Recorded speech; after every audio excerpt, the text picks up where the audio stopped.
Hello, everybody. How did France and Britain extend World War I until Germany was finally exhausted? It was thanks to the Chinese Labor Corps, up to 180,000 strong, supporting the front lines.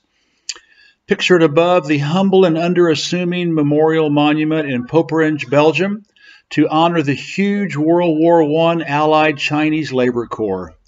Better late than never. In the China trilogy, I wrote a lot about China's critical role during and its ultimate betrayal after World War I. I read books and did extensive research. My investigation led to spending time in and around the obscure World War I Chinese cemetery called Nolette in Noyelles-sur-Mer in France, the heart of the Somme, where the war ground to a standstill for years. If you watched, listened to, read my interview with David Pear, you know World War I was intentionally planned years in advance and then prolonged unnecessarily by Britain and France, all to totally destroy Germany, a much superior industrial, trade, and maritime competitor, which they could not beat. Our wonderful discussion was based on David's revealing Greenville Post expose on the war's origins. Of course, the USA got into the fray for imperial riches based on the false flag Lusitania sinking. To learn about that sordid plot, read my interview with Terje Malloy, who did some great research on it. To keep the war grinding on, Western Empire used, maimed, and sent to their deaths millions of fellow citizens and soldiers. Still, this human cannon fodder was not enough. Without the Chinese Labor Corps, abbreviated CLC, up to 180,000 strong, estimates range from 140,000 and on up. It is unlikely the Allied powers could have achieved their goal of utterly destroying Germany economically and infrastructurally. At the Nolette Chinese Cemetery, I spent time with the curator of the little local museum that honors the CLC.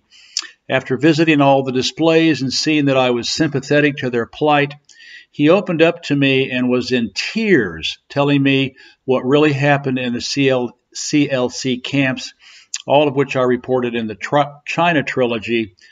See below.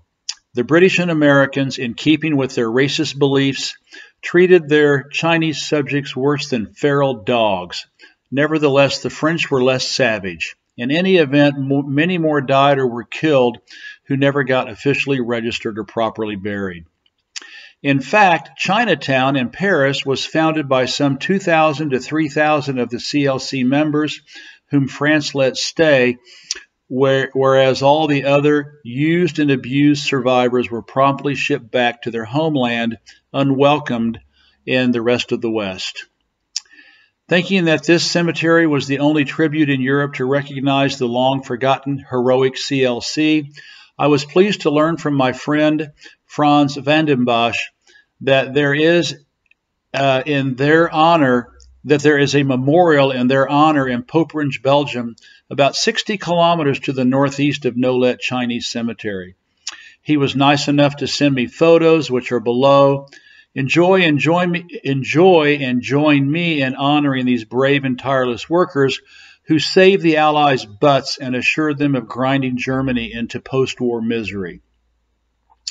The irony of the Allies achieving their anti-German victory is that it offered them the opportunity to turn over Germany's renounced Shandong province in China to Imperial Japan, keeping their secret promise to the Japanese emperor to do so for staying out of World War I, and betraying the Chinese, who were publicly promised the return of Confucius's birthplace, for sending all those CLC workers to Europe. The humiliation of the 1919 anti-Sino Versailles Treaty was so outrageous and insulting to the Chinese nation that millions rose up in protest. This began the anti-Western, anti-imperial, anti-colonial May 5th movement, which in turn heavily inspired the founders of the Chinese Party, the Communist Party of China, the CPC, including Mao Zedong 2 years later in 1921.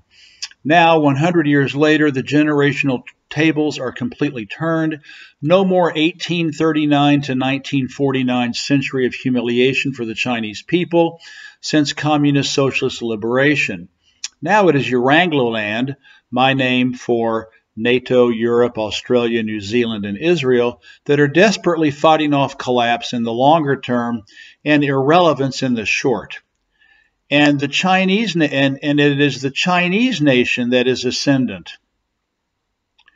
It is the end of Urangloland's 500-year colonial rape and imperial plunder of the world's human and natural resources in the name of Orwellian doublespeak, rules-based order, and Western democracy.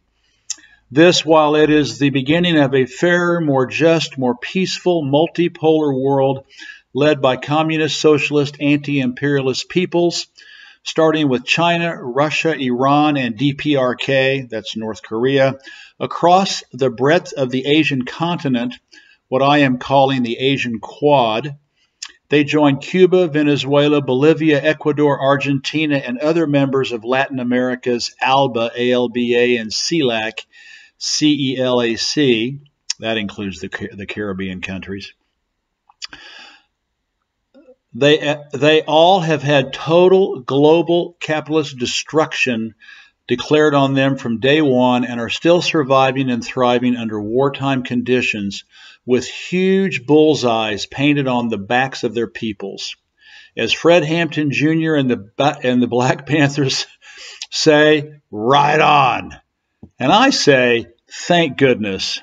This is Jeff J. Brown, China Rising Radio Sign of Land, signing out. Bye-bye.